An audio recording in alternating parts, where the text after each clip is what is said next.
In today's Advent calendar crossover with PTL and Talk Pittsburgh, we are focusing on Hanukkah, which kicks off Thursday night.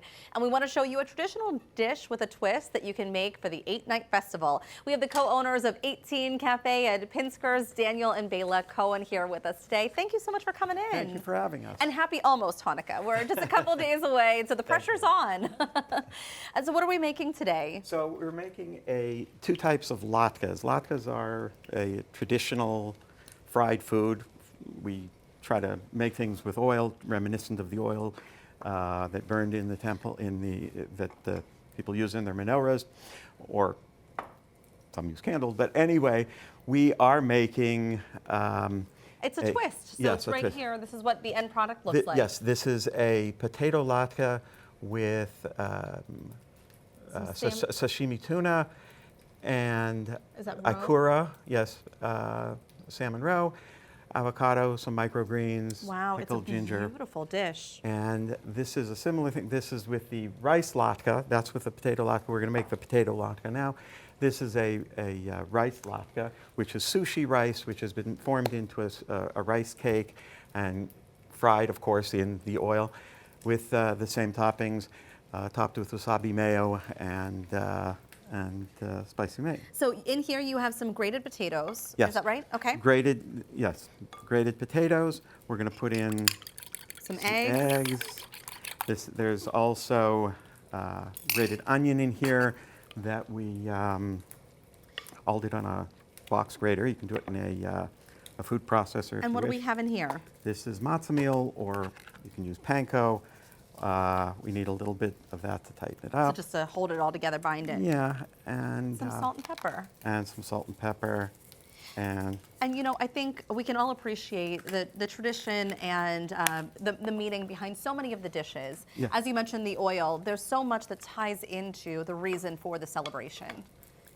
Yes, absolutely, absolutely.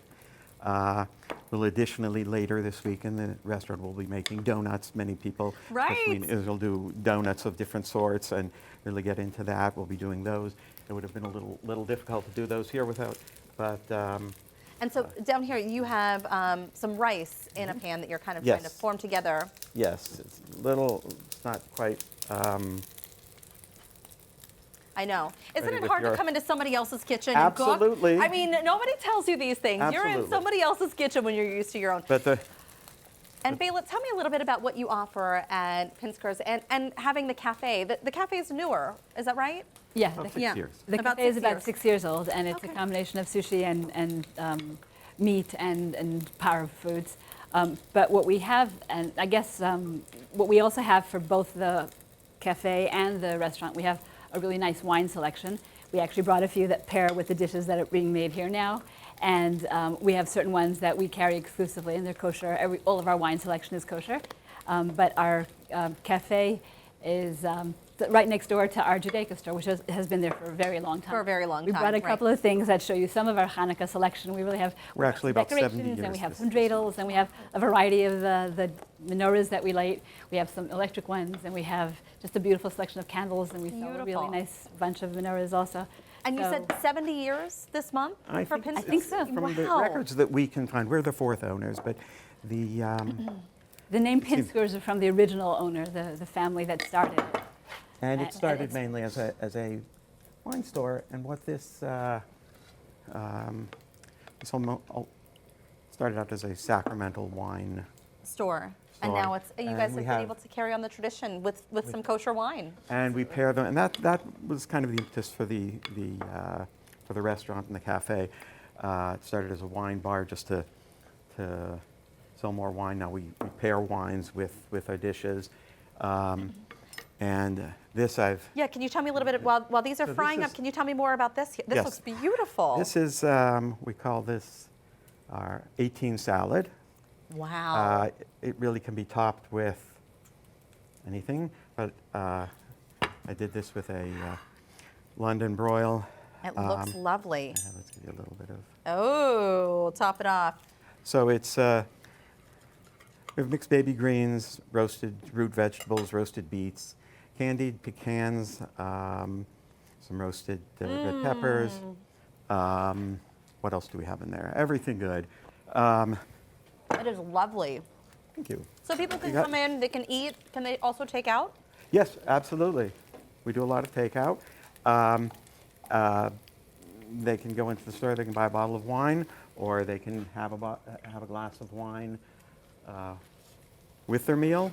It's lovely. But we our have an full menu is extensive either selection. eat in or take out. And what's something special that both of you do for Hanukkah? Is there something you could share with us, a tradition? Play dreidel. No, personally or in the store? Both, because I know you're a staple in the community now and carrying on the tradition there in the store. We try to get through every day, especially with the labor situation and short on help. Oh. But Well, here's the call. If anybody's looking for a job too, they're hiring. Well, thank you so much Thank for you. coming in and preparing some of your traditional dishes and things that you can make at home with a twist too if you want. 18 is located on Murray Avenue in Squirrel Hill. They are open Sundays through Thursday.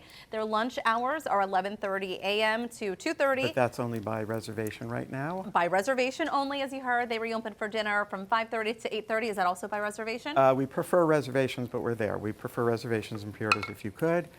Perfect. But lunch currently is by Reservation only. And the phone number for the restaurant and the store is the same. Is the same. Great. And we'll have more information on our website. If you want to give them a call, make your reservation at kdka.com/talkpittsburgh. We'll be right back.